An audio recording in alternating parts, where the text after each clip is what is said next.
بسم الله الرحمن الرحيم وكان عاقبتهما أنهما في النار خالدين فيها وذلك جزاء الظالمين يا أيها الذين آمنوا اتقوا الله ولتنظر نفس ما قدمت لغد واتقوا الله إن الله خبير بما تعملون ولا تكونوا كالذين نسوا الله فأنساهم أنفسهم أولئك هم الفاسقون لا يستوي أصحاب النار وأصحاب الجنة أصحاب الجنة هم الفائزون لو أنزلنا هذا القرآن على جبل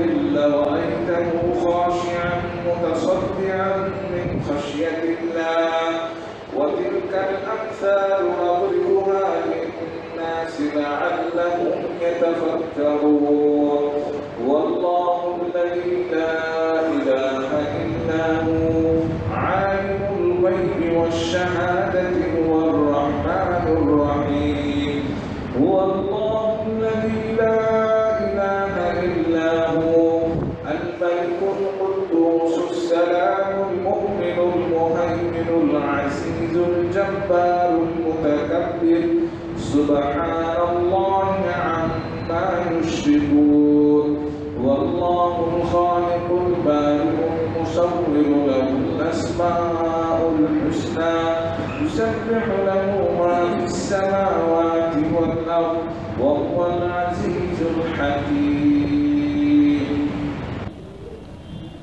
আপনাদের মাঝে এখন বক্তব্য রাখবেন জনাব মতিউর রহমান মাদানী সাহেব। السلام عليكم ورحمة الله وبركاته إن الحمد لله نحمده ونستعينه ونستغفره ونعوذ بالله من شرور أنفسنا ومن سيئات أعمالنا من يهده الله فلا مضل له ومن يضلل فلا هادي له وأشهد أن لا إله إلا الله وحده لا شريك له وأشهد أن محمدا عبده ورسوله صلى الله تعالى عليه وعلى آله وصحبه وسلم تسليما كثيرا أما بعد فقد قال الإمام البخاري رحمه الله تعالى حدثنا أبو النعمان قال حدثنا أبو عوانة عن منصور عن إبراهيم عن الأسود عن عائشة رضي الله عنها قالت خرجنا مع النبي صلى الله عليه وسلم ولا نرى إلا الحج فقدم النبي صلى الله عليه وسلم فطاف بالبيت وبين الصفا والمروة ولم يحل وكان معه الهدي فطاف من كان معه من نسائه وأصحابه وحل منهم من لم يكن معه الهدي الحديث সম্মানিত ভাতৃমণ্ডলী, আল্লাহ রাব্বুল আলামিনের প্রশংসা এবং প্রিয় নবী সাল্লাল্লাহু আলাইহি সাল্লামের উপর সালাত ও সালামের পর আজ বুধবার 14 জিলকাদা 1445 হিজরি মোতাবেক 22 মে 2024 আমাদের ধারাবাহিক আলোচনা সহিহুল বুখারীর হজের পর্ব নম্বর 27। ইমাম বুখারীর এই হজের পর্বে অধ্যায় নম্বর 145। গতকালকে আমাদের শেষ দর্শের আলোচনা ছিল, যাতে ইমাম বুখারী রাহিমাহুল্লাহ বলেছেন বাবুন ইযা হাদাতিল মারআতু বাদা মা আফাদাত। এই অধ্যায় হচ্ছে যে কোনো মহিলার তাওয়াফে ইফাজা 10 তারিখ হয়ে যাওয়ার পরে যদি তার মাসিক চলে আসে, 10 তারিখে করাই হচ্ছে সুন্নাত, কিন্তু অনেকে আজকাল ভিড়ভাড়ে 10 তারিখে না করে 11 তারিখও করে, অনেকে 12 তারিখও করে, অনেকে 13 তারিখে। আজকাল একটি ফতোয়ার ভিত্তিতে বিদায় তওয়াফ আর তওয়াফে ইফাজার একই সাথে নিয়ত অনেকে করছে। যাই হোক, বিলম্ব করে করা জায়েজ আছে, কিন্তু সুন্নত হচ্ছে যে 10 তারিখেই তওয়াফে ইফাজা বা তওয়াফে জিয়ারা ফরজ তওয়াফ হজের করে ফেলবে, যদি কোনো রকমের ওজোর অসুবিধা না থাকে। এক কথায় তওয়াফে ইফাজায় ফরজ তওয়াফ করা হয়ে গেছে কোনো মহিলার, সেটা 10 তারিখ হোক অথবা পরে হোক, আর তারপরে মাসিক চলে এসছে, বাকি আছে বিদায় তওয়াফ। বিদায় তওয়াফ যদি বাকি থাকে তাহলে কি বিদায় তওয়াফের জন্য তাকে অবস্থান করতে মক্কাতে অপেক্ষা করতে হবে পবিত্রতার, তারপরে পাক পবিত্র হয়ে বিদায় তওয়াফ করে যেতে বাধ্য? বিদায় তওয়াফের হুকুম হচ্ছে ওয়াজিব, আর তওয়াফে ইফাজা হচ্ছে রুকুন ফরজ। যদি তওয়াফে ইফাজা কেউ না করে তো হজ হবে না, করতেই হবে সেটা। আর তওয়াফে ওয়েদা যদি কেউ না করে তাহলে তাকে দম দিতে হবে, ওয়াজিব ছুটে গেল।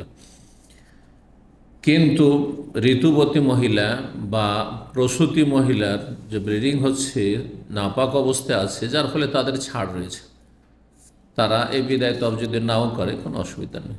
বিদায় তওয়াফের জন্য অপেক্ষা যদি না করে, হ্যাঁ অপেক্ষা কেউ যদি করে অপেক্ষা করেই নেব, আমার তো অসুবিধা নেই। বা অনেকে আছে যে এখন ফ্লাইট নেই, বাইরে থেকে এসছে, ফ্লাইট আছে 1 সপ্তাহ 10 দিন পরে আছে, পাখি পবিত্র এমনি হয়ে যাবে, তাহলে সে বিদায় তওয়াফ ছাড়বে না, কারণ তার সুযোগ আছে। কিন্তু যাকে তাড়াতাড়ি সফর করতে হচ্ছে, চলে যেতে হচ্ছে, সে থাকতে বাধ্য নয়, তার জন্য ওয়াজিব না, এক কথায় শরীয়তে ছাড় দেওয়া হয়েছে, দম দিতে হবে না তাকে। এতে আমরা দুটো হাদিস বা 3টি হাদিস নিয়ে আলোচনা করেছিলাম, আর তারপরে 1762 নম্বর হাদিস, একটু লম্বা হাদিস রয়েছে এই অধ্যায়েরই। ইমাম বুখারী রাহিমাহুল্লাহ বর্ণনা করেছেন হাদিসটি তার সনদে মায়েশা রাদিয়াল্লাহু তাআলা আনহা থেকে। তিনি বলেন, খারাজনা মান নবী সাল্লাল্লাহু আলাইহি ওয়াসাল্লাম, নবী সাল্লাল্লাহু আলাইহি ওয়াসাল্লাম সাথে আমরা বের হইলাম মদিনা থেকে।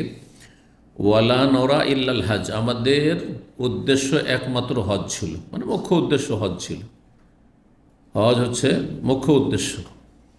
আর আরেকটি অর্থ করা যায় যে প্রথম দিকে যেহেতু তারা জানতো যে হজের মৌসুমে হজের মাসগুলিতে উমরা করা এটি জাহেলি যুগে পরম্পরা, বড় অপরাধ মনে করা হয়তো, সেজন্য সবাই হজের নিয়তে যাচ্ছিল, কিন্তু মূল উদ্দেশ্য ছিল হজ তাদের। ফাকাদিমান নবী সাল্লাল্লাহু আলাইহি ওয়াসাল্লাম আসলেন মক্কায়। ফাতাফা বিল বাইত বাইনা সাফা ওয়াল মারওয়া, বাইতুল্লাহর তওয়াফ করলেন, সাফা মারওয়ার সাই করলেন, কিন্তু তিনি হালাল হলেন না, ওয়ালাম ইয়াহিল্লা। কেন? তার সাথে কোরবানি পশু ছিল, সুতরাং হজে কেরান করতে বাধ্য, মাঝখানে হালাল হতে পারবেন না যতক্ষণ কোরবানি জবাই না হবে 10 তারিখে। ওয়াকানা মাহুল হাদিও, যেহেতু তার সাথে হাদি কোরবানির পশু ছিল। ফাতাফা মান কানা মাহু মিন নিসাহি, নবী সাল্লাল্লাহু আলাইহি ওয়াসাল্লাম যে সহধর্মিনী বিবিগণ ছিলেন তারা বাইতুল্লাহর তওয়াফ করলেন, তার সাথী সঙ্গীগণ তওয়াফ করলেন, সাফা মারওয়া সাই করলেন। ওয়াহাল্লা মিনহুম মান লাম ইয়াকুন মাহুল হাদিও, যার কাছে কোরবানি পশু ছিল না তারা সবাই হালাল হয়ে গেল, তার মানে ওমরা করে হালাল হয়ে গেল। ওমরা করে যখন হালাল হয়ে গেল তাহলে তাদের হজ কি ছিল? হজে তামাত্তু। পৌঁছিল কয় তারিখে?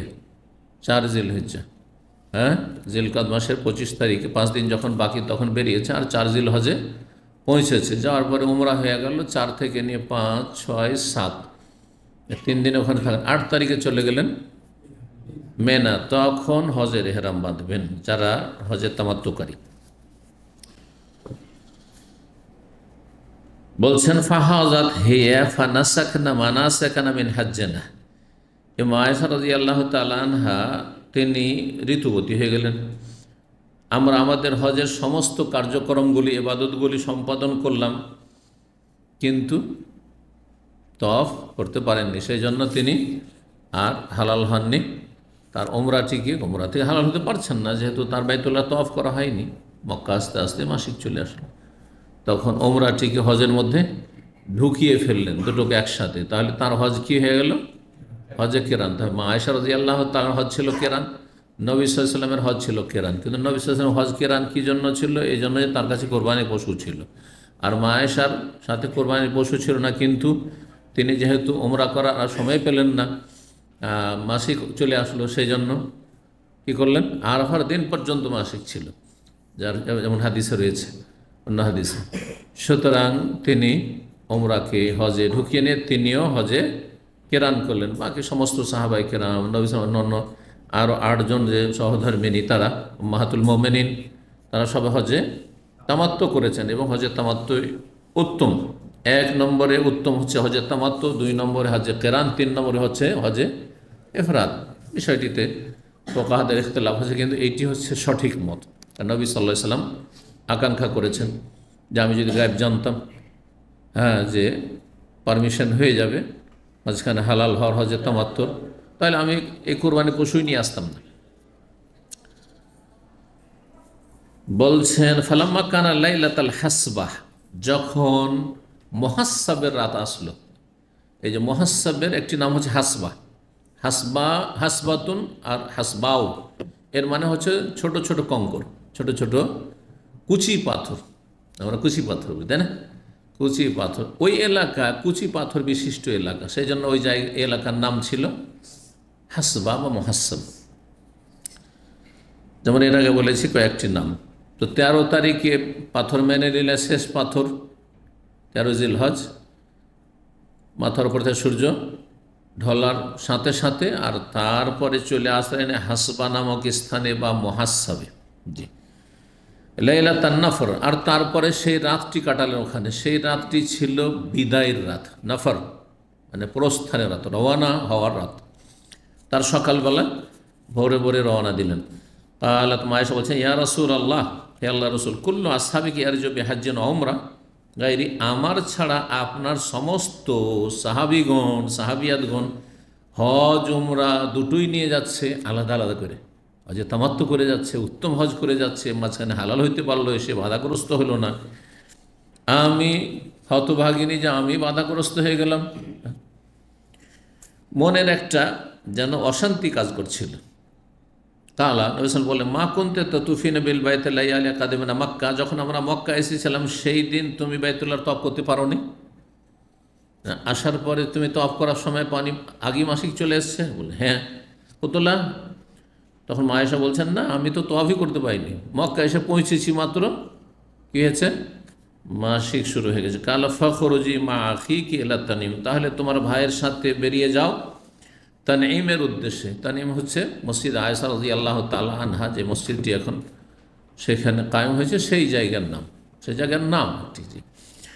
তো মসজিদের তানঈম বলে আরবরা জানে, কিন্তু ওই মসজিদের নামে নেম প্লেট লেখা আছে মসজিদ আয়েশা রাদিয়াল্লাহু উম্মুল মুমিনিন আয়েশা রাদিয়াল্লাহু তাআলা আনহা। ভারত, বাংলাদেশ, পাকিস্তানের লোকেরা আয়েশা মসজিদ বলে যায়। কেন সেখানে পাঠালেন?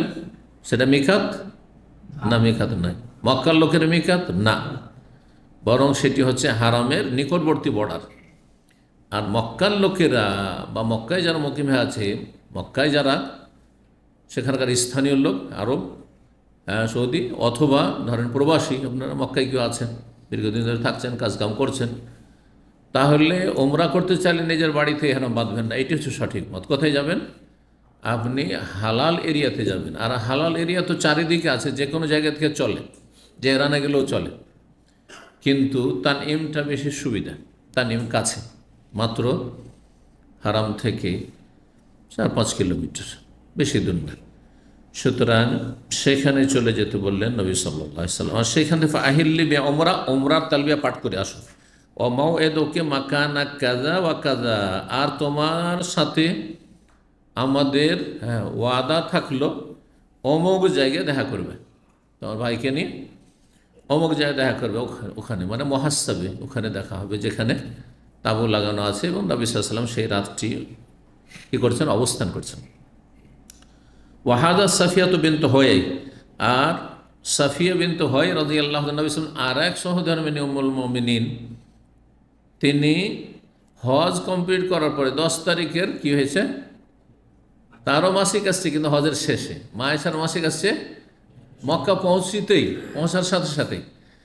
আর সাফিয়া রাদিয়াল্লাহু আনহার মাসিক আসছে 10 তারিখে তওয়াফ করে নেওয়ার পরে, যখন 11, 12, 13 তারিখ এই দিনগুলি চলছে, ওই সময়টাই মানে বিদায় তওয়াফ তো 13 তারিখের পরে করবেন, 13 তারিখের পাথর মারার পরে। তো আর সময় পেলেন না তিনি, শেষ দিকে মাসিক চলে আসলো। তাই বলছেন সাফিয়া রাদিয়াল্লাহু তাআলা মাসিক চলে আসলো। ফাকাল নবী সাল্লাল্লাহু আলাইহি ওয়াসাল্লাম যখন শুনতে পেলেন, জানলেন যে সাফিয়ার মাসিক চলেছে, ভাবছেন যে হয়তো 10 তারিখের তওয়াফই করেনি, হয়তো 10 তারিখের তওয়াফি হয়তো করা হয়নি, তার আগে হয়তো মাসিক চলে এসছে। কিন্তু তার আগে না, সেটা করা হয়ে গেছে। পরে জানতে পারলেন নবী সাল্লাল্লাহু আলাইহি ওয়াসাল্লাম। তখন তিনি বলেছেন আকরা হালকা, এই হাদিস এর আগে এসছে। আকরা আকের থেকে, অমরাতি আকের, জাকারিয়া আলাইহিস সালাম বলছেন, হে আল্লাহ, আমার সন্তান কি করে হবে এই বুড়ো বয়সে? হ্যাঁ, আমি অত্যন্ত বৃদ্ধ হয়ে গেছি, একেবারে বুড়ো হয়ে গেছি, আর আমার স্ত্রী হচ্ছে বন্ধা, বাঁঝা, বন্ধা। আকরা হে বন্ধা, হে বন্ধা, আর হালকা হে মাথা কি মাথা নেড়া বা মাথা নেড়ি। তো এটা আদর করে স্নেহ করে অনেক সময় এই ধরনের কথা বলে। আর আরবদের ভাষা এরকম কথা ছিল, নবী সাল্লাল্লাহু আলাইহি ওয়াসাল্লাম তাই বলেছেন। আমাদের ভাষাতে আছেন আর পাগলি কোথাকার, হ্যাঁ পাগলি, এটা গাল দিলেন, আসলে তো গাল। কাউকে বলে তো পাগল, হ্যাঁ কেস হয়ে যাবে, তো মজনুন কেস হয়ে যাবে। অপরিচিত লোক ধর পাগল, ছোটকে বলছেন আদর করে। হ্যাঁ স্ত্রীকে বলছেন আর পাগলি, কি বলিস তুই, হ্যাঁ তাই না, কি বলছো তুমি। তাহলে আদর করে ভাষাগুলি ব্যবহার হয়, ভঙ্গিমাতে এটা গাল দিচ্ছেন নাকি আদর করে বলছেন, তাই না। তো আকরা হালকা এই কথাগুলি হচ্ছে আদরের কথা। ইন্নাকে লাহাবেসা তো না, মনে হচ্ছে তুমি আমাদেরকে বাধাগ্রস্ত করবে, এখন আমাদের বসে থাকতে হবে সপ্তাহ ধরে তোমার জন্য, আমরা তো সকালবেলা চলে যাব, কিন্তু তুমি কি করলে। হ্যাঁ আমা কোনতে তুফতে আমার নাহার, কোরবানি দিনে তুমি তো অফ করনি। কালাত বালা, তখন বলে হ্যাঁ ওটা তো অফ করেছি, 10 তারিখে তো অফ করে ফেলেছি। কালা ফালা বাসা, তাহলে আর কোনো অসুবিধা নেই। তাহলে 13 তারিখের যে বিদায় তফ, যখন বিদায় হবে 13 তারিখে নয়, যখন বিদায় হবে তখন। বিদায় তফ মানে কি, যখন বিদায় হবে তার অল্প কিছুক্ষণ আগে। আজকালকার হাজিরা এখানে অনেক ভুল করে, বিদায় হবে আরও একদিন পরে, বুঝতে পেরেছেন, ও বিদায় তফ করে চলে গেল, আর যাওয়ার পরে সমস্ত কেনাকাটা করছে, রাতও কাটাচ্ছে, এমনকি অনেক সময় মাগরিব এশা পড়তে আসছে, ও সকালবেলা বিদায় তফ করে নিয়েছে, মাগরিব এশা পড়লো, ফজর পড়লো না, বিদায় তফ হলো না, আবার বিদায় তফ করতে হবে, হয়নি বিদায় তফ, নফল তফ পরিণত হয়ে যাবে, ঠিক গণ্য হবে না এই বিদায় তফ। আর যদি এরকম করে চলে যায় তাহলে দম দিতে হবে, শেষখানে হইতে হবে, শেষ দিকে। হ্যাঁ আপনি বিদায় তফ পরে যাচ্ছেন আর ডানে বামে রাস্তায় কোথাও, হ্যাঁ বাজারে কিছু পাচ্ছেন, আপনি কিনে নিলেন মাল সামান, সেটা আলাদা কথা। অথবা আপনি হারামে আসবেন না কমপক্ষে। আপনি ধরেন আপনার এয়ারপোর্ট নিয়ে যাবে রাত 12টার সময়, আপনি মাগরিবে চলে গেলেন বিদায় তফ করে, আর হারামে আসবেন না, ঠিক আছে। আর তারপরে সেখানে মাল সামান হ্যাঁ রেডি করছেন, আর তারপরে বাস আসতে রাত 12টা এলো না, ফজর হয়ে গেল, অসুবিধা নেই, তাহলে অসুবিধা নেই, কারণ আপনি যাওয়ার জন্য প্রস্তুতি আছেন। কিন্তু আপনি মাঝখানে ঘোরাঘুরি করবেন, আবার তারপরে আসবে, হারামে নামাজও পড়ছেন, আর বলছে বিদায় তফ তো কালকে সেরে নিয়েছি।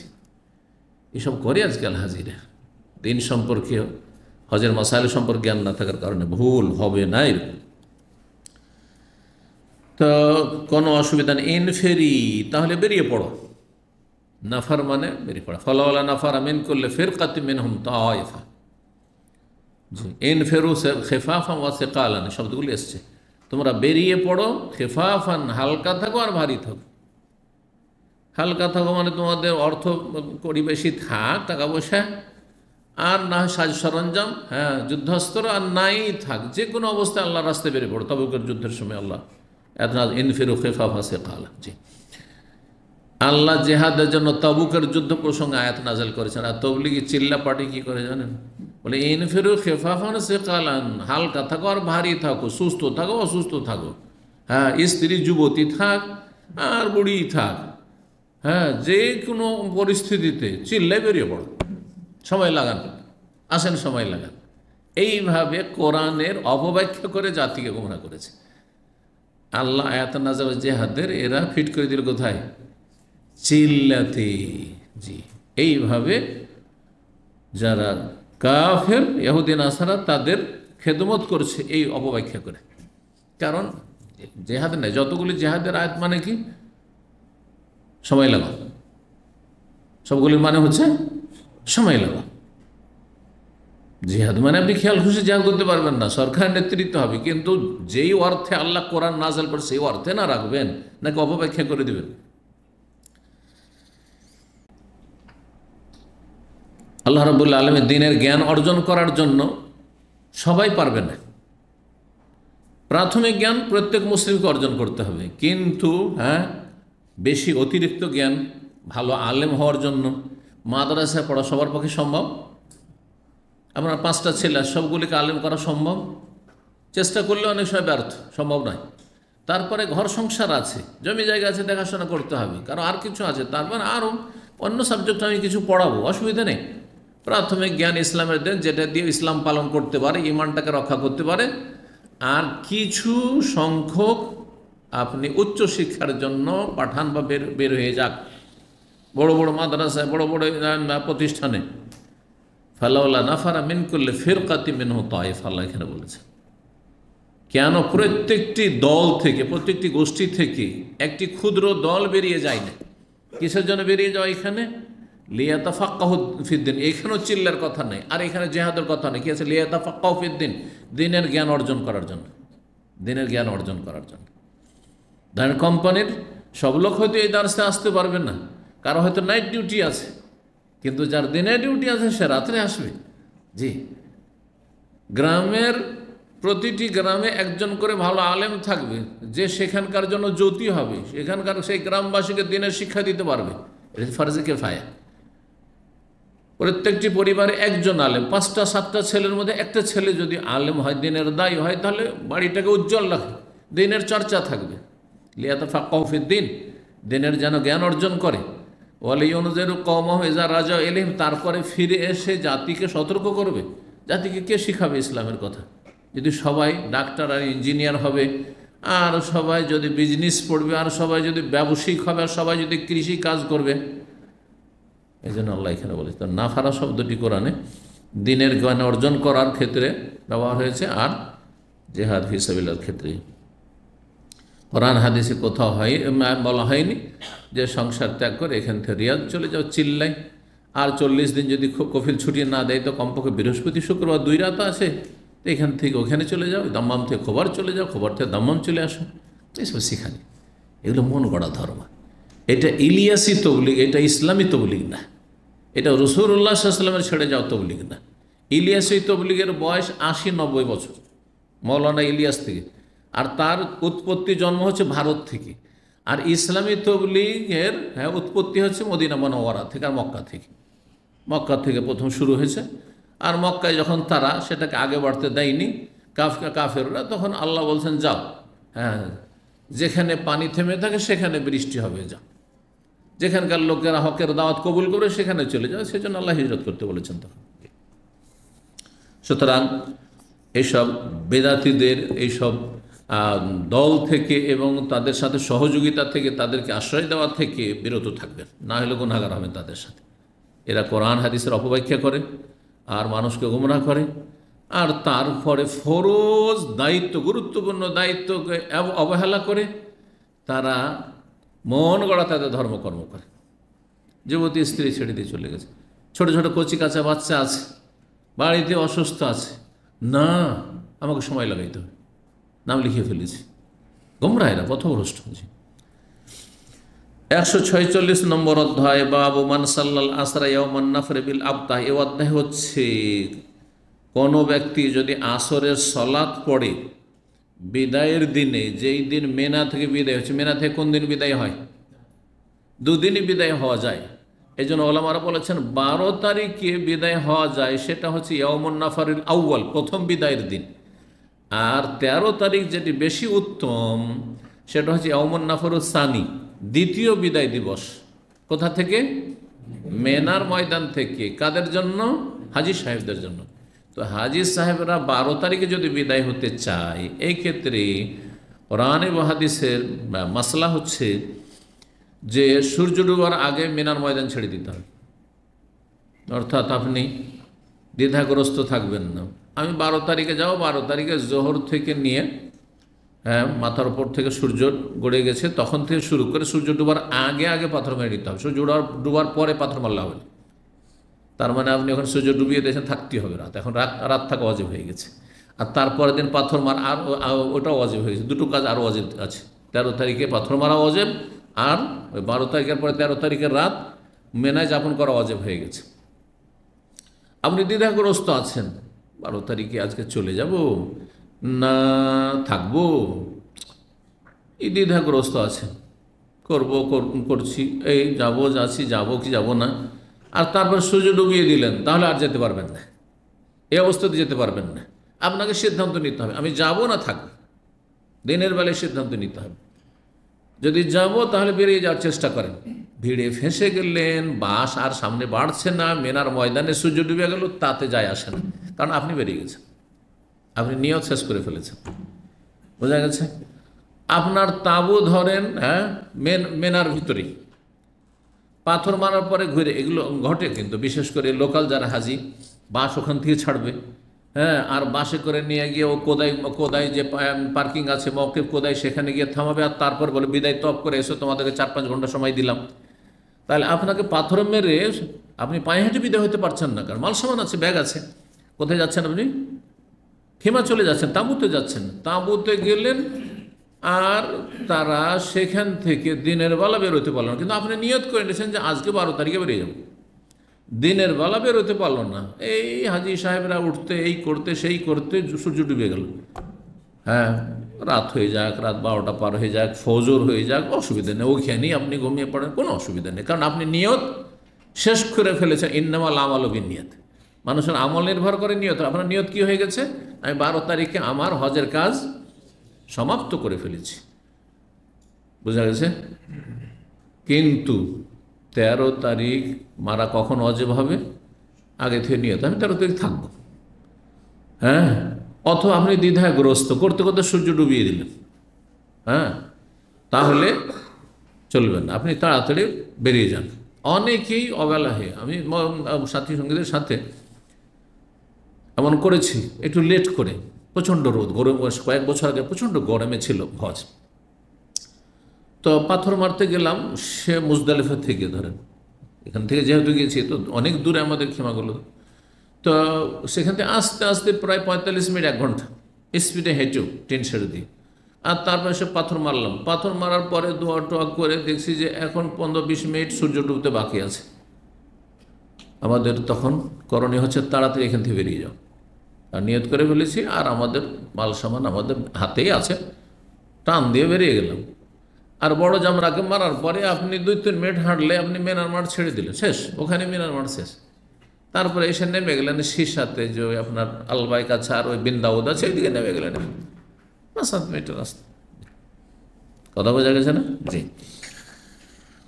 তো জোহর যদি দেখা যায় যে টাইম হয়ে গেছে, টাইম চলে যাচ্ছে, আমার পাথর মারতে 13 তারিখে, বোঝা গেছে না?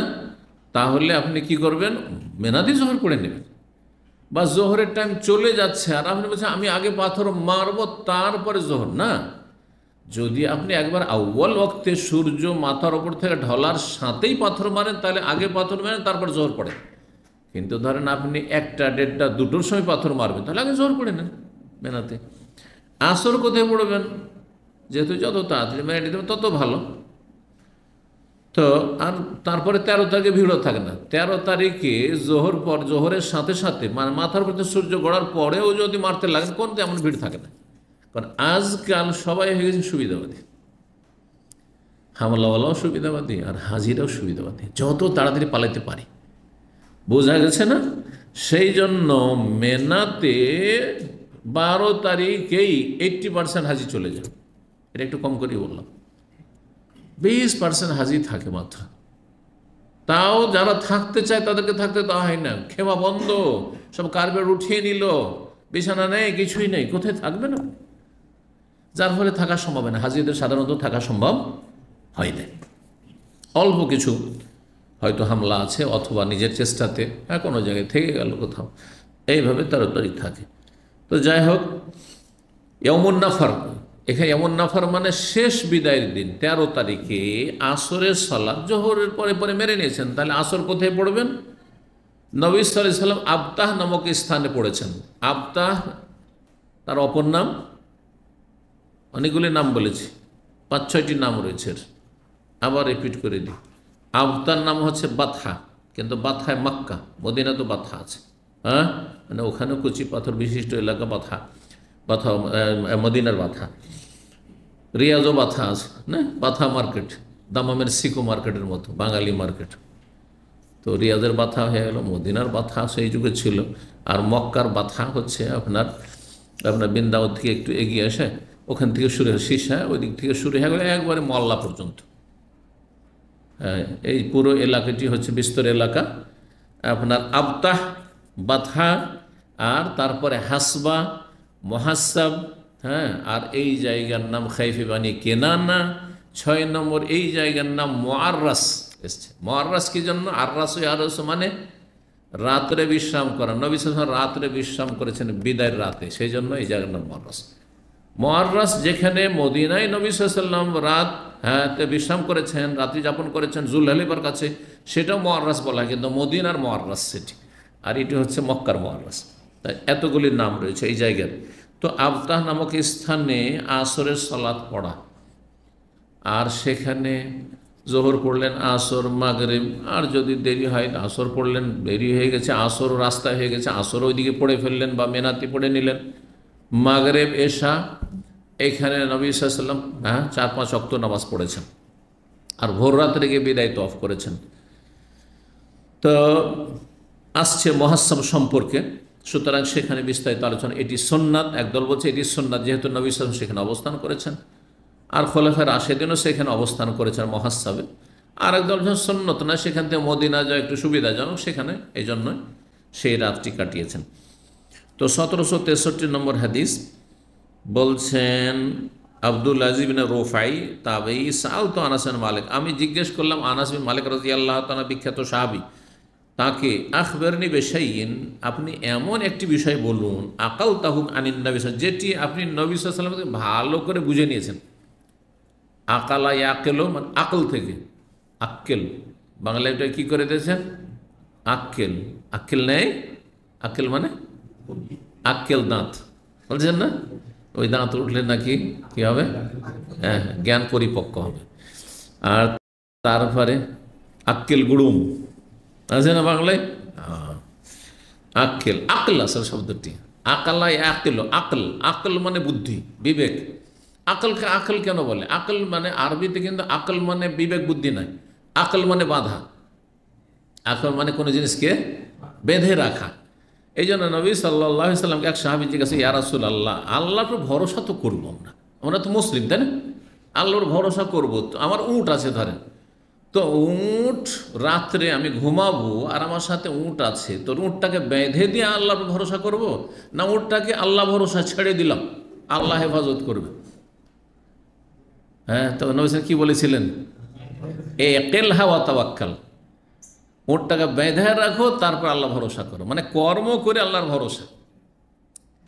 এইটি আরবি প্রবাদে পরিণত হয়েছে।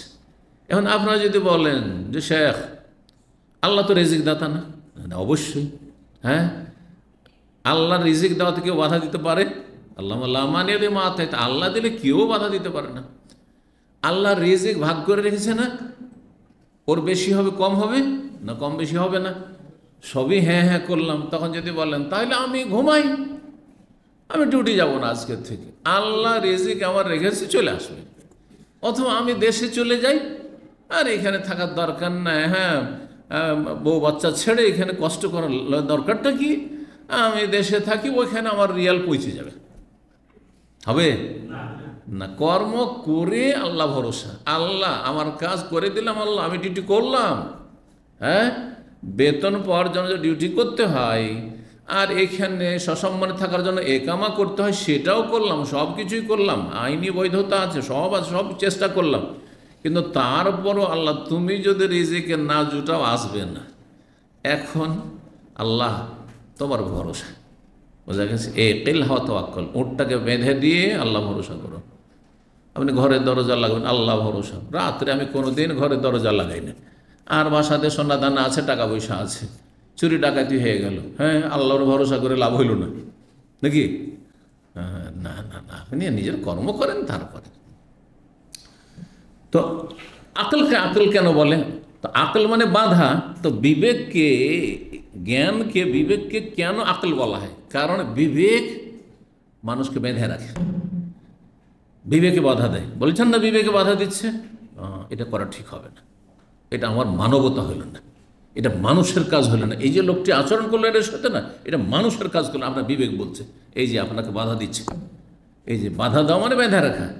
তো আকল যদি সুস্থ আকলকে মানুষ কাজে লাগায়, তো তাকে বেঁধে রাখবে। আর তার উপর আল্লাহ শরীয়ত দিয়েছেন, কারণ আকল অনেক সময় কি হইতে পারে, ফেল করে যেতে পারে, পদস্খলন ঘটতে পারে, বিবেকে খারাপটা ভালো লাগছে। যারা নোংরামি করা রাত দিন অভ্যাস, তাদের নোংরা কাজটি কি লাগছে? ভালো লাগছে। এই যে বিভ্রান্তির সম্ভাবনা, আকল সবসময় চূড়ান্ত সিদ্ধান্ত নিতে পারে না। এই জন্য চূড়ান্ত সিদ্ধান্ত শরীয়তে রয়েছে যে কোনটা হালাল, কোনটা হারাম, কোনটা জায়েজ, কোনটা না জায়েজ। বোঝা গেছে? জি হ্যাঁ, আকলকে গাইড করার জন্য শরিয়া, কিন্তু আকল দিয়ে, বিবেক দিয়ে আমরা অনেক কিছু বুঝতে পারি যে এটা ঠিক হবে, এটা ঠিক হবে না। শরীয়তের হুকুম জানা নেই, আপনি বুঝতে পারছেন যে এটা ঠিক না, ঘুষ ঠিক না, এটা বুঝতে পারছেন বিবেক দিয়ে। যদি হাদিস নাও থাকতো যে ঘুষ হারাম, ঘুষখোর জাহান্নামী, তবু বুঝতে পারছেন। সুদ মানুষের রক্ত চুষা গরিবের, এটা বিবেক দিয়ে বুঝতে পারছেন। কিন্তু 5 ওয়াক্ত নামাজ, এটা তো বিবেক দিয়ে বোঝা সম্ভব নয়। হ্যাঁ, আল্লাহ আরো সে, এটা তো বিবেক দিয়ে বোঝা সম্ভব নয়, তাই না? কিন্তু স্রষ্টা আছেন, সৃষ্টিকর্তা আছেন। হ্যাঁ, যে কোনো কিছুর বানানেওয়ালা লাগে, তাই না? সুতরাং এই পৃথিবী আর পৃথিবীতে যত সৃষ্টিকুল রয়েছে সব কিছুর বানানেওয়ালা একজন আছেন। এটা বিবেক দিয়ে উপলব্ধি করা যায়। কিন্তু বিবেক অনেক বিভ্রান্ত হইতে পারে। সেটা কে? কেউ সূর্য পূজা শুরু করে দিল, সূর্যই সেটা। হ্যাঁ, কেউ চন্দ্র পূজা করে দিল, তাই না? তাহলে বিবেক অনেক সময় কি হয়, বা অধিকাংশ সময় কি করে, ব্যর্থ হয় সঠিক সিদ্ধান্ত গ্রহণ করতে। যার ফলে আল্লাহ ওহী দিয়ে বিবেককে গাইড করেছেন। আল্লাহ নিয়ামত, যারা ওহীকে গ্রহণ করে নিয়েছে, কোরআন হাদিসকে, তাদের বিবেক সঠিক পথে পরিচালিত হবে। কারণ যেখানে বিবেক ব্যর্থ হচ্ছে সিদ্ধান্ত নিতে, সেখানে শরীয়ত আছে, হালাল হারাম জায়েজ না জায়েজের সেখানে দিক নির্দেশনা আছে। তো আখবরনি বেশাইন, এমন একটি বিষয় সম্পর্কে বলুন, আকাল তাহু, যেটা আপনি ভালো করে বুঝে নিয়েছেন নবী সাল্লাল্লাহু আলাইহি ওয়াসাল্লাম থেকে। আইনা সাল্লাহ যোহরা ইয়াউমাত তারবিয়া, 8 তারিখ যে তরবিয়ার দিন, জিলহজ মাসের 8 তারিখ, এটি তরবিয়ার দিন। সেই দিন নবী সাল্লাল্লাহু আলাইহি ওয়াসাল্লাম জোহরের সালাত কোথায় পড়েছেন? মক্কায় পড়েছেন না মিনায় পড়েছেন? হজ শুরু হচ্ছে 8 তারিখ, আর শেষ দিন 13 তারিখ। সেই দিন জোহর আসর কোথায় পড়েছেন? কালবে মিনা, মিনায় পড়েছেন। তাহলে শুরু হলো মিনা 8 তারিখের জোহর থেকে। জি, কুল তো তখন আমি জিজ্ঞেস করলাম, ফাইনা সাল্লাল আসরা ইয়াউমান নাফরে, আসরের সালাত কোথায় পড়েছে রাসূলুল্লাহ সাল্লাল্লাহু আলাইহি ওয়াসাল্লাম ইয়াউমান নাফর, বিদায়ের দিনে 13 তারিখে। জোহর কোথায় পড়েছেন সেটাও হাদিস এর আগে আমরা কিন্তু দেখেছি। জোহরও কোথায় পড়েছিলেন? হ্যাঁ, এই মুহাসসাবেই পড়েছেন। কিন্তু আসর সম্পর্কে জিজ্ঞাসা করছেন, হয়তো কারো কাছে শুনেছেন তিনিও যে জোহর মেনাতে পড়েছেন, সেই জন্য হয়তো জিজ্ঞাসা। আসর কথা জিজ্ঞাসা, আসরটা কোথায় পড়েছেন? কালবিল আবতাহ, আবতাহ নামক স্থানে, মানে মুহাসসাবে বাতহাতে। তারপরে আনাস বলছেন, দেখো নবী সাল্লাল্লাহু আলাইহি ওয়াসাল্লাম তেমনটা করেছেন, এটি সুন্নাত যে আসর আপনি মিনার বাইরে গিয়ে ওখানে পড়ছেন, আর আবতাহতে নবী সাল্লাল্লাহু আলাইহি ওয়াসাল্লাম পড়েছেন। কিন্তু তোমার আমির, তোমার যে হজের নেতা, শাসক, পরিচালক, তিনি যেখানে পড়বেন সেখানে পড়িয়ে, তিনি যেখানে যেতে বলবেন সেখানে যেতে বলি। তিনি যদি না আবতাহ যাওয়া যান, মুহাসসাব যাওয়া যাবে না, তাহলে যাবেন না। যান, আপনারা যান, ওই আপনি কোদাই পার্কিং যাবেন না। ওই কথা বলছেন, ইফ আল কামা ইয়াফাল ওমারাওকা, তোমার আমিররা যা করবে তাই করিও তুমি, কোনো নাজায়েজ কাজ না। কারণ এটি সুন্নত না যে তখনই বের হইতে হবে, সূর্য ডোবার আগে এখান থেকে বের হইলেই হল। আর যেখানে যার সুবিধা।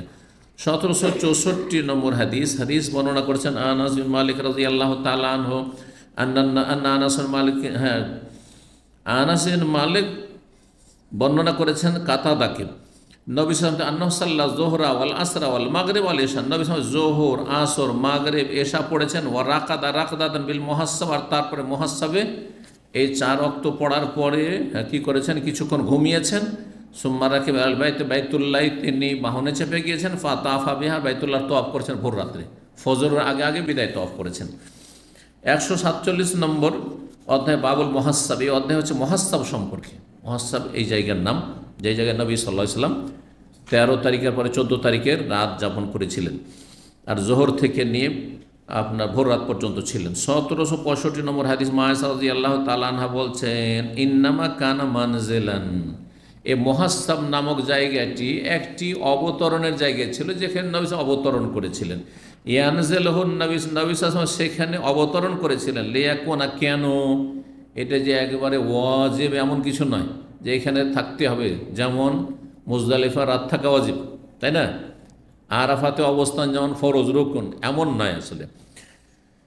লিয়াকুন আসমাহালে খরুজে, যাতে করে নবী সাল্লাল্লাহু আলাইহি ওয়াসাল্লামের জন্য সেখান থেকে মদিনা বেরিয়ে যাওয়া সহজ হয়, ওই দিক থেকে মদিনার রাস্তা সহজ। তানিবিল আবতা, উদ্দেশ্য আবতাহ নামক স্থান, আর যার নাম হচ্ছে মুহাসসান। তাহলে মা আয়েশার মত ছিল যে এটি কোনো সুন্নাত ওয়াজিব নাই। এই ক্ষেত্রে দুটো মত রয়েছে। একদল ওলামা বলছেন সাহাবায়ে কেরামদের আমল থেকে শুরু করে যে এই জায়গাটিতে নবী সাল্লাল্লাহু আলাইহি ওয়াসাল্লামের অবস্থান সুবিধাজনক ছিল, সেজন্য থেকে যায়, এটি কোনো সুন্নাত না, ওয়াজিব না, ফরজ না।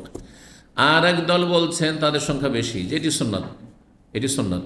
যেমন আবু হানিফা, তারপরে ইমাম শাফি আর অন্যান্যরা অনেকে বলেছেন যে এটি হচ্ছে এইখানে অবস্থান করা সুন্নাত। কিন্তু চিন্তা করুন তো, এখন সমস্ত হাজি বেরিয়ে বড় জামরাকে পাথর মেরে যদি সবাই সীসা আর বা আবেদা আর এই আপনার মোয়াল্লা পর্যন্ত সব এই দিকে সব হাজি সুন্নত পালন করতে থেকে যায় আর অন্যদিকে না যায়, তাহলে কি অবস্থাটা হবে?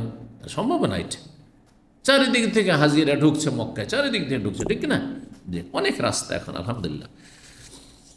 তো তারা বলেছেন সুন্নাত, যেহেতু নবী সাল্লাল্লাহু আলাইহি ওয়াসাল্লাম সেখানে অবস্থান করেছেন। তারপরে খোলাফা রাশেদিন নবী সাল্লাল্লাহু আলাইহি ওয়াসাল্লামের অনুসরণে, যেহেতু নবী সাল্লাল্লাহু আলাইহি ওয়াসাল্লাম এই জায়গায় যেহেতু থেকেছেন, এই রাতটি আমরাও থাকবো, আবু বকর থেকেছেন, ওমর থেকেছেন, ওসমান থেকেছেন, সব খোলাফারা থেকেছেন, সেই জন্য অধিকাংশ ওলামারা বলছে এখানে থাকা সুন্নাত। আর যারা বলেছেন যে এটি কোনো শরীয়তের বিষয় নয়, মানে অজেব বিষয় নয়, যে কেউ ছেড়ে দিলে দম দিতে হবে, কেউ ধরে এখানে থাকলো না, সে রাতটি মিস ফালায় থেকে গেল, আজিজে থেকে গেল, তার মানে এই নয় যে তাকে দম দিতে হবে, যেখানে যার সুবিধা সেখানে থাকবে।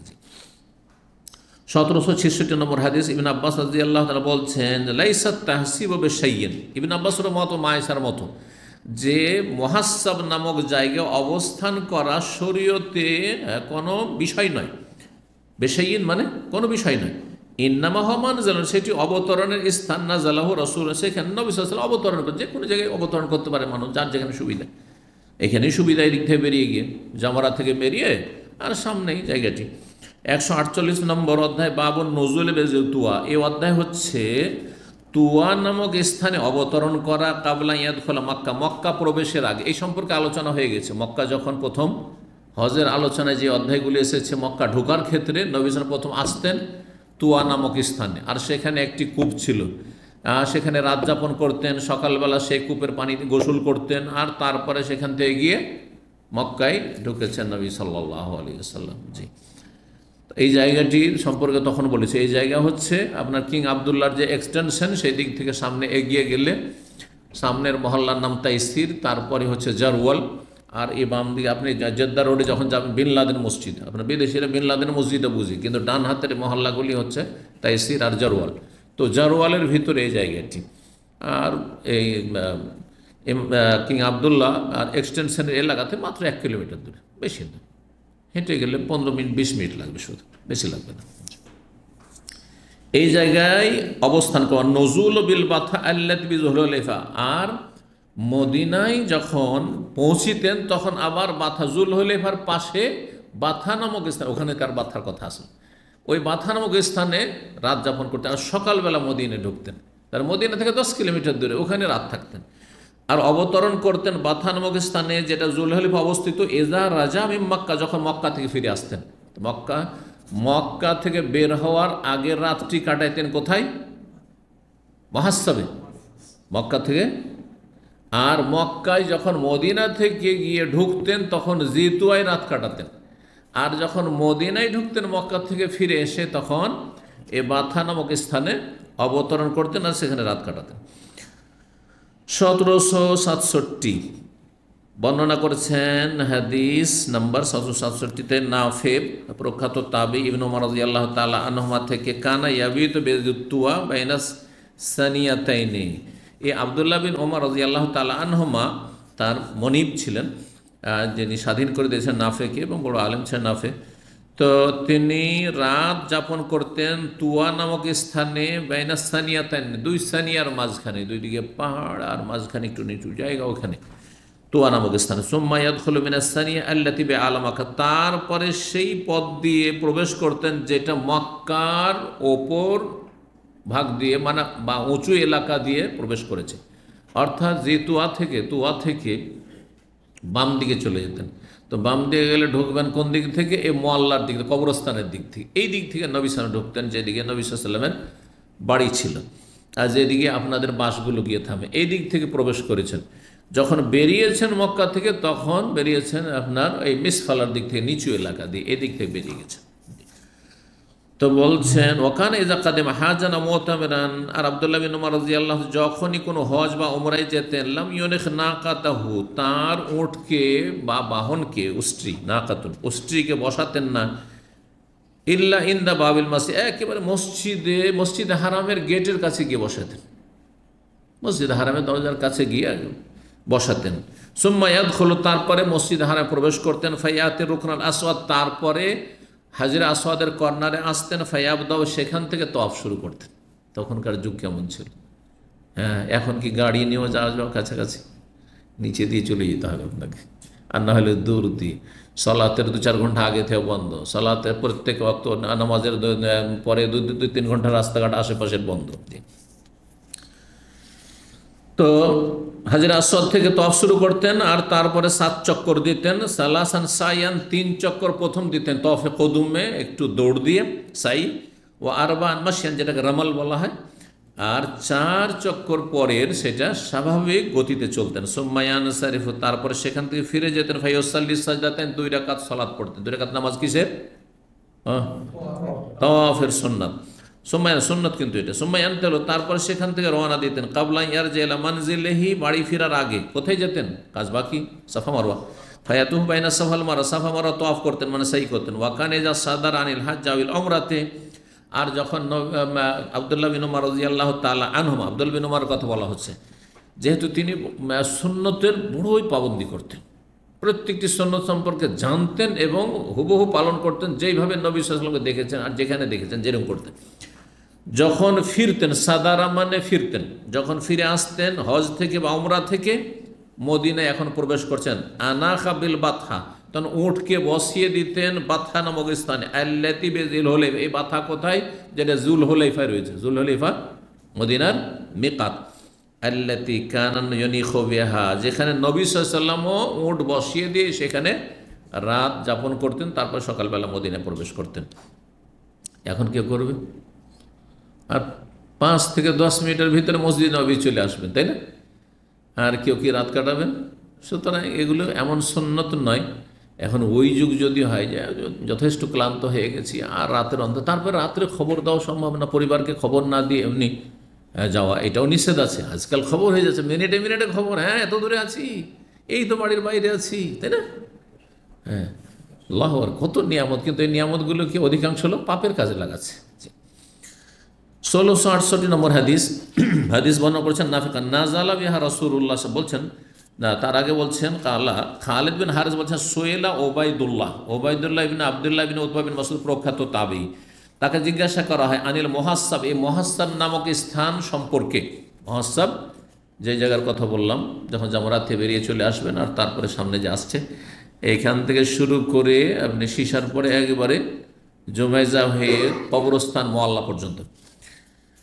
ফাহাদাসান ওবায়দুল্লাহ, তখন ওবায়দুল্লাহ নাফে থেকে বর্ণনা করেছেন, নাজালা বিহা রাসূলুল্লাহ, এই মুহাসসাব নামক স্থান রাসূলুল্লাহ অবতরণ করেছেন। ওয়া ওমারও অবন ওমর, ওমর খলিফা আমিরুল মুমিনিন, তিনি অবতরণ করেছেন, সেখানে রাত কাটিয়েছেন। অবন আব্দুল্লাহ বিন ওমর, তার ছেলেও।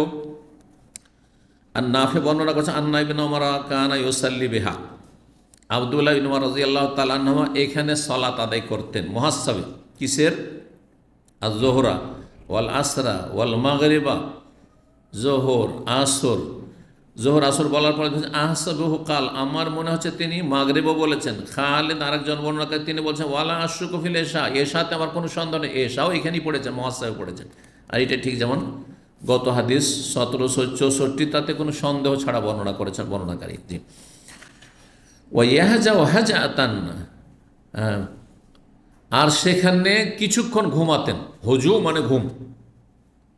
কানু কালিলাম মিনাল লাইলি মা ইয়াহজাউন, আল্লাহ বলছেন, আল্লাহ নেক বান্দা তাহাজ্জুদ গুজার সম্পর্কে, জান্নাতীদের সম্পর্কে, যে তার রাতে অল্প সময় ঘুমায়। কালিলাম মিনাল লাইলি ইয়াহজাউন, এখানে ওয়াইয়াহজাউ হাজআতান মানে ইয়ানামু নাওমাতান, ইয়ারকুদু রাকদাতান, যেমন আগের হাদিসে আসলো। তো এখানে অল্প কিছুক্ষণ ঘুমাইতেন, আর তার ভোর রাত্রে চলে যেতেন কোথায়? বাইতুল্লাহর বিদায় তওয়াফ করতে। ওয়ায়াজকুরু যালিকা আনিন নবী সাল্লাল্লাহু আলাইহি ওয়াসাল্লাম, আর তিনি তা বর্ণনা করতেন নবী সাল্লাল্লাহু আলাইহি ওয়াসাল্লাম থেকে, যে নবী সাল্লাল্লাহু আলাইহি ওয়াসাল্লাম এমনটাই করেছেন, তাই আমি এইরকমই করছি। 149 নম্বর অধ্যায় হচ্ছে বাবু মান্নাজালা বেজে তুয়া ইদা রাজা মিন মক্কা, যখন মক্কা থেকে ফিরবেন তখন তুয়া নামক স্থান অবতরণ করা, এই মর্ম হাদিস এসছে। তাহলে অন্য সফরে, বিদায় হজের সফরে নবী সাল্লাল্লাহু মুহাসসাবে অবতরণ করেছেন। আর আগের যে অন্য অন্য সফরগুলি ছিল, উমরার সফর, মক্কা বিজয় সফর, তখন তুয়া নামক স্থানে অবতরণ করেছেন নবী সাল্লাল্লাহু বিদায়ের সময়। 1769 নম্বর হাদিস ইবনে ওমর রাদিয়াল্লাহু তাআলা বর্ণনা করছে আন্নাহু কানা ইযা আকবালা, যখন তিনি আসতেন মদিনার উদ্দেশ্যে, বাতা বেজিতুয়া, জুতুয়া নামক স্থানে তিনি রাত যাপন করতেন, হাত্তা আসবাহ, সকাল পর্যন্ত। দাখালা, যখন সকাল হতো, দাখালা তখন প্রবেশ করতেন, ওয়াইজা নাফারা মাররা না ইজা আকবালা বাতা বেজুতুয়া, যখন নবী সাল্লাল্লাহু ইবনে ওমর আব্দুল্লাহ ইবনে ওমর রাদিয়াল্লাহু তাআলা আনহুমা যখন আসতেন, মানে মক্কা আসতেন, আগে তো ভুল বলছিলাম, মক্কা আসতেন তখন কি করতেন, প্রথম এসে তুয়া নামক স্থানে ঢুকতেন, আর তারপর সেখানে রাত যাপন করতেন, আর যখন সকাল হইতো তখন মক্কায় প্রবেশ করে সকাল সকাল উমরা করতেন। ওয়াইজা নাফারা, যখন সেখান থেকে রওনা দিতেন, মাররা বেজি তুয়া, তুয়া হয়ে যেতেন, বাতাবে, সেখানে রাত কাটাতেন, হাত্তা ইউসবিহার, সকাল করতেন, সকাল পর্যন্ত সেখানে থাকতেন। ওয়াকানা ইয়াজকুর, তিনি বর্ণনা করতেন, আন্না নবী কানা ইয়াফালু, নবী সাল্লাল্লাহু এমনটাও করেছেন। তাহলে কোন কোন সফরে নবী সাল্লাল্লাহু এইরকমও করেছেন। কিন্তু কেউ কেউ ব্যাখ্যা করেছে যে জিতুয়া আর মুহাসসাব একই না, দুটোতে দূরত্ব আছে, যথেষ্ট দূরত্ব আছে, মোটামুটি 2-3 কিলোমিটার বা তারও বেশি দূরত্ব আছে। সুতরাং তুয়া আর আপনার মুহাসসাবকে এক করে দেওয়া এটা ঠিক নয়। 150 নম্বর অধ্যায় বাবু তিজারাত আইয়ামাল মৌসুমে ওয়াল বাই ফি আসওয়াকিল জাহিলি, এই অধ্যায় হচ্ছে হজের মৌসুমে ব্যবসা বাণিজ্য করা। হাজিরা কোনো ব্যবসা করতে পারবে কিনা, যদি আইনে বাধা না থাকে করতে পারবে। আগের যুগে কোনো আইন টাইন ছিল না, ছিল, হ্যাঁ, সুতরাং অসুবিধা নেই। আমরা যখন ছোট ছিলাম তখন অনেক হাজিরা এখান থেকে স্বর্ণ কিনে নিয়ে যেত, হ্যাঁ, স্বর্ণের বিস্কুট নিয়ে যেত, আর না হলে অনেক গয়নাটা নিয়ে যেত, তারপর ওখানে গিয়ে বিক্রি করতো। তখন অনেক রেটে পার্থক্য ছিল, ভালো লাভ হইতো। ওদের সম্পর্কে গ্রামের লোকেরা যখন জেনে নিত যে এরা কি করেছে, হ্যাঁ, অনেক সোনা দানা নিয়ে এসছে, বলছে হজ করতে গেছে, হ্যাঁ, এ তো ব্যবসা করতে গেছে। কারণ অজ্ঞতা সমাজে মনে করতো যে হজে গেছে মানে ও ফেরেশতা, ও খাবে না, দাবে না, ওই বিবি বাচ্চার খোঁজ খবর না, আর তাই হজ থেকে গিয়ে মাঠে নামতো না। আগের হাজির আমরা দেখি ছোটোকালে মাঠে নামবে না, জমিতে নামবে না। যদি কেউ জমিতে নেমে যায় এ দুনিয়াদার হয়ে গেছে। কিসের হজ করে এসছে, এগুলো শুনেছি ছোটোকালে। কিসের হজ করেছে, হজ করেছে আবার জমি জায়গাতে নেমে গেছে। আরে সব করেন, হজ করে গিয়ে আপনি চাকরি করেন, হজ করে গিয়ে আপনি হালাল রুজি ব্যবসা বাণিজ্য করেন, দুনিয়া করেন, আপনি কৃষি কাজ করেন, অসুবিধা কি? কিন্তু জাহালতের কারণে বাড়াবাড়ি হয়, বাড়াবাড়ি নয় ছাড়াছাড়ি। মানুষ যখন মূর্খ হয়ে যায় তখন বাড়াবাড়ি করে, নয় ছাড়াছাড়ি করে। মূর্খ বেদাতি, বেদাতি নামাজ পড়ছে আউয়াবিনা নামাজ মাগরিব এশার মাঝখানে, হ্যাঁ, এটা মূর্খতা। আর আরেক মূর্খতা হচ্ছে 5 ওয়াক্ত নামাজের গুরুত্ব না বোঝার কারণে অধিকাংশ মুসলিম বেনামাজি। দুটোই মূর্খতা, কিন্তু মূর্খতা বড় রোগ। নবী সাল্লাল্লাহু বলেছেন এটি রোগ, অজ্ঞতা, মূর্খতা হচ্ছে বড় রোগ। এই রোগ জাহান্নামে নিয়ে যায় মানুষকে। অথচ বোঝা উচিত ছিল যে আল্লাহ কয় ওয়াক্ত ফরজ করেছেন আর কত রাকাত ফরজ করেছেন, তাই না? আমাদের দেশের অধিকাংশ মানুষ যার নামাজ পড়ে ফরজ সুন্নাত একই রকম করে পড়ে। নফল চলেন, একটু কাজ আছে, না নফল ছেড়ে যাব না, বুঝতে পেরেছে, নফল পড়বে, নফলকে ফরজের মতো করে আদায় করে। অজ্ঞতা, বাড়াবাড়ি গেলে। তো চলেন, হজের মৌসুমে তাহলে ব্যবসা বাণিজ্য করা যাবে। অলবাইফি আসওয়াকিল জাহিল, এইরকমই জাহিলি যুগে যেসব মেলা ছিল সেসব মেলায় কোনো কিছু কেনা বেচা করা যাবে কিনা, এই ফটো আপনারা জিজ্ঞাসা করেন। দেখেন ইমাম বুখারী অধ্যায় কায়েম করে দিয়েছেন। আমার দেশে মেলা লাগে না? মেলাতে কিছু কিছু জিনিস খুব সস্তা পাওয়া যায়, বিশেষ করে ফার্নিচার। আমাদের অঞ্চলে যা জানতাম ছোটো থেকে, ফার্নিচার, আপনার খাট মাট এই সেই, হ্যাঁ, চেয়ার টেবিল, এগুলি খুব সস্তা সুবিধা পাওয়া যেত মেলাতে। সে হিন্দুদের মেলা হোক অথবা মাজারিদের মেলা হোক, মাজারিদের মেলা তো বুঝছেন না, হ্যাঁ, ওরসের মেলা হোক অথবা হিন্দুদের মেলা হোক, অমুক পুজোর মেলা। তো এগুলোতে অনেক মুসলিমরা দেখেন মাজারের মেলাতে কোনো আপত্তি করে না, কারণ ওটাকে তো নিজের ধর্ম মনে করছে, হ্যাঁ, বদ আকিদার কারণে, ভ্রান্ত আকিদার কারণে। কিন্তু হিন্দুদের মেলাতে এসে খাট কিনে নিয়ে আসবে, চেয়ার টেবিল কিনে নিয়ে আসবে, আর অন্য কিছু কিনবে, না না না, এটা কেমন করে হয়, এইটা চলবে না, বড় দোষের কথা। না, কোনো দোষ নেই, আপনি যে জিনিসটা কিনছেন হালাল কিনছেন কিনা।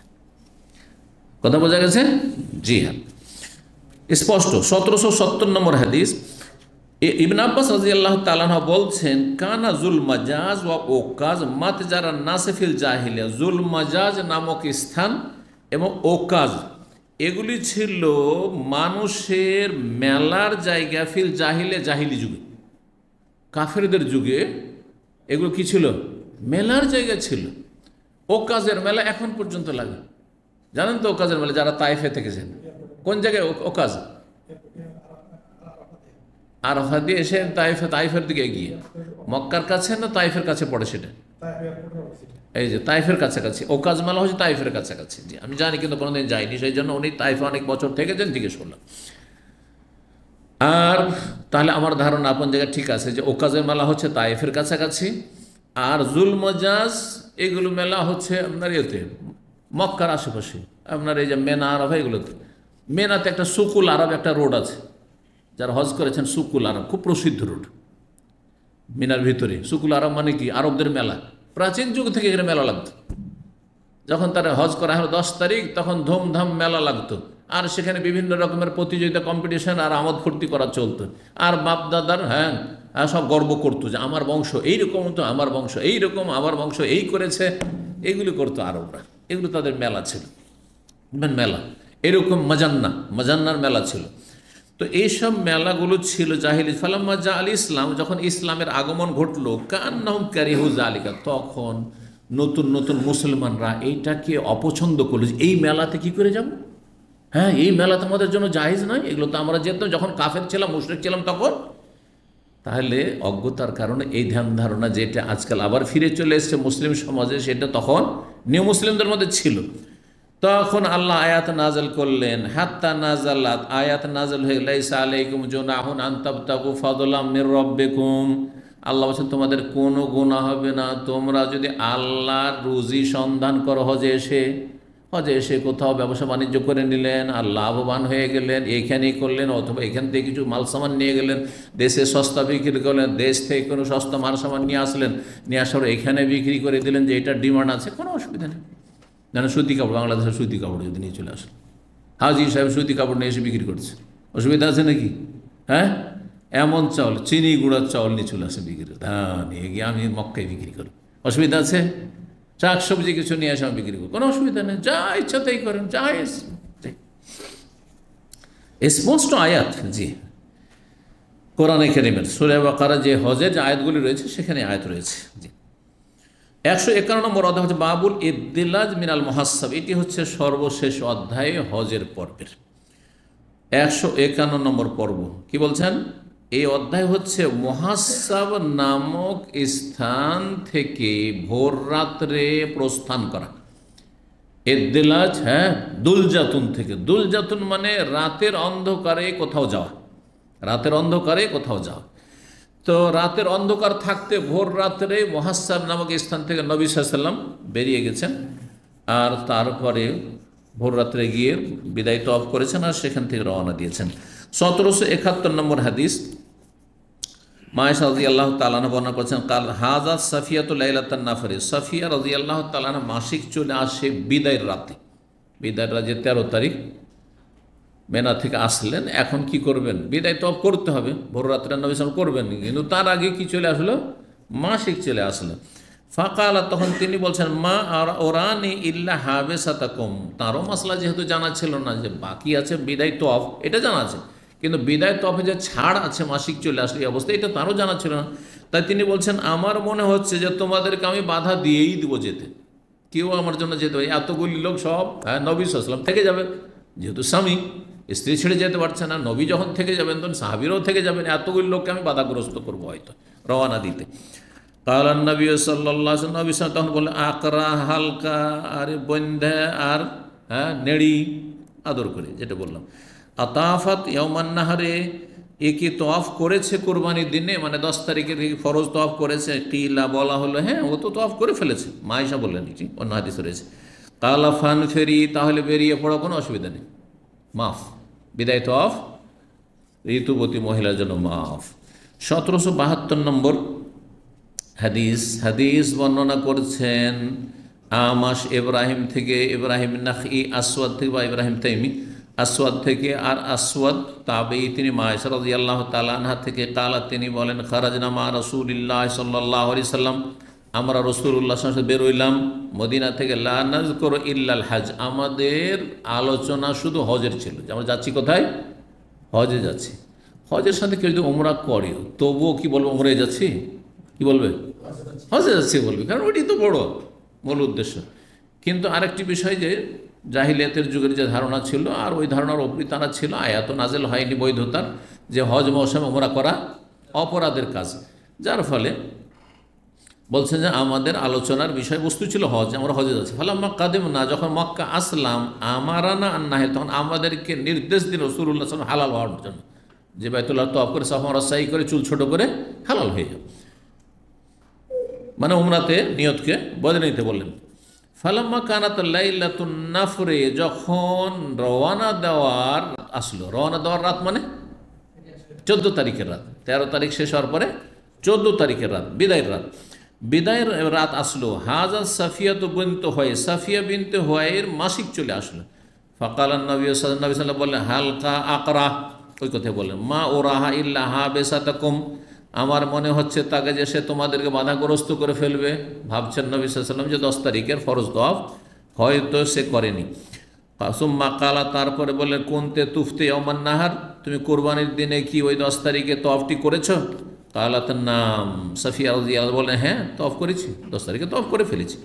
কালা ফান ফেরি, তাহলে বেরিয়ে পড়ো, তাহলে বেরিয়ে পড়ো। কুলতু, আমি বললাম, ইয়া রাসূলুল্লাহ, আল্লাহ রাসূল, ইন্নী লাম আকুন হালালতু, মা আয়েশা বলছেন, এখন বলছেন মা আয়েশা, কি বলছেন, ইয়া রাসূল, আল্লাহ রাসূল, আমি তো হালাল হইনি। হালাল হইনি মানে আমি হজ করলাম, কিন্তু আমার যে উমরা, ওই যে উমরাতে আমি হালাল হয়ে, সবাই হালাল হয়েছিল, আমার মাঝখানে যে হালাল হয়নি, তো মনে শান্তি নেই, অশান্তি কাজ করছে। তার মনের তৃপ্তির জন্য শুধু পাঠিয়েছিলেন, না হলে তিনি উমরার নেকি কিন্তু পেয়ে গেছেন হজে কিরান। অনেক সময় মানুষের মনের শান্তিটা বড় শান্তি, মনকে মানাইতে পারছে না, এরকম হয়, তো এরকমটা হয়েছিল। কাল ফাতামির মিনাত তানঈম, তুমি উমরা করে আসো তানঈম নামক স্থান থেকে। ফাখারাজা মাহা আখুহা, তার সাথে তার ভাই গেলেন, বড় ভাই আব্দুর রহমান ইবনে আবু বকর গেলেন। ফালাকিনাহু মুদ্দালিজান, তারপরে নবী সাল্লাল্লাহু আলাইহি ওয়াসাল্লামের সাথে, কে বলছেন, মা আয়েশা বলছেন যে আমি আর আমার ভাই দুইজন আমরা উমরা করে ফিরে আসছি, তখন নবী সাল্লাল্লাহু আলাইহি ওয়াসাল্লামের সাথে আমাদের মুখোমুখি দেখা হচ্ছে, মুদ্দালিজান মানে ভোর রাতে, রাতের অন্ধকারে, ভোর রাত্রে নবী সাল্লাল্লাহু আলাইহি ওয়াসাল্লাম তওয়াফ করার জন্য আসছেন, আর মা আয়েশা রাদিয়াল্লাহু তাআলা আনহা এখান থেকে কি করে যাচ্ছেন, ওমরা শেষ করে কাবা থেকে বেরিয়ে যাচ্ছেন, আর রাস্তায় দেখা হচ্ছে। আর বর্ণনাকারী সন্দেহ এর উল্টোটাও বর্ণনা করেছেন।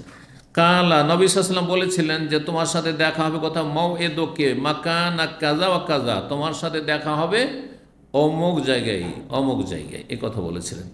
এখানেই আজকের আলোচনা শেষ হচ্ছে। আর আলহামদুলিল্লাহ আলা যালিক, আলহামদুলিল্লাহিল্লাযী বিনি'মাতিহি তাতিম্মুস সালিহাত। দীর্ঘ 27টি পর্বে আমরা হজের যে হাদিসগুলি সহিহ বুখারীতে রয়েছে আজকে শেষ করতে পারলাম। আল্লাহ রাব্বুল আলামিন আমাদের হায়াতে যেন বরকত দান করেন। যেসব ভাইরা আমাদের সাথে সরাসরি থাকলেন আমাদের দার্সে, আল্লাহ তাদেরকে উত্তম প্রতিদান দান করেন, তাদের সময়ে, তাদের হায়াতে, তাদের রিজিকে সব কিছু আল্লাহ বরকত দান করেন। এবং যারা পরোক্ষভাবে শুনবেন এবং উপকৃত হবেন, আল্লাহ তাদেরকে উত্তম প্রতিদান দান করেন। সমস্ত অনিষ্ট থেকে আমাদের সকলকে আল্লাহ হেফাজতে রাখেন এবং দিনের প্রতিষ্ঠিত রাখেন। উপকারী জ্ঞান দান করেন, নেক আমলের তৌফিক দান করেন এবং দিনের পথে মানুষকে ভালো পথে ডাকার তৌফিক দান করেন। সমস্ত শিরক বিদআত থেকে, গুমরাহি থেকে, পাপ থেকে আল্লাহ আমাদেরকে বাঁচিয়ে রাখেন এবং আল্লাহ রাব্বুল আলামিন পরিবার পরিজন নিয়ে আল্লাহ শান্তিতে বসবাসের তৌফিক দান করেন।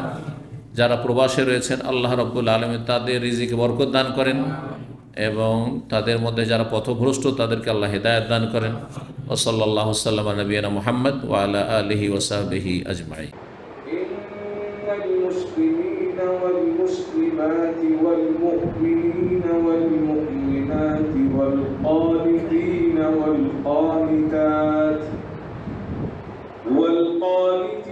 والقانتات والصادقين والصادقات والصابرين والصابرات والخاشعين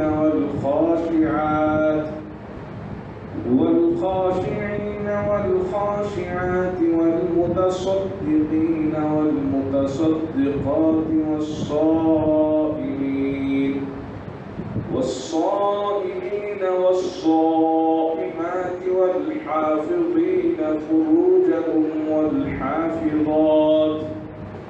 والحافظات والذاكرين الله كثيرا والذاكرات أعد الله لهم مغفرة وأجرا